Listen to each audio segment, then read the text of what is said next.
Hello, this is Alvin Bailey, and welcome to another of my Money Talks. Today, I want to address what I see as the three pillars of personal finance.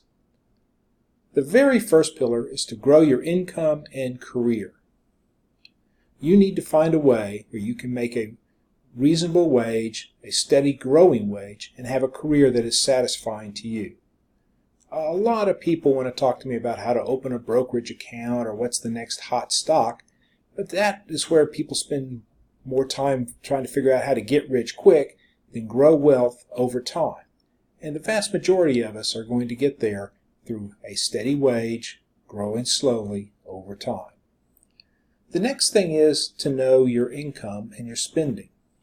You want to spend a little less than you earn so that you can create some margin for the next step. The median household income in the United States is $62,000. So from that $62,000, you need to figure out how you're going to pay the rent, buy a car, feed the kids, and all the other essential elements of living a normal life in America. You need to spend a little less than that income that you're earning.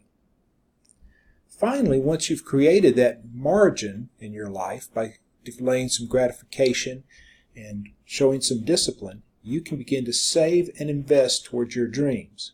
Now, savings are the sort of things that happen within 5 years. Can't put that money at risk, so you're going to have it in a savings account.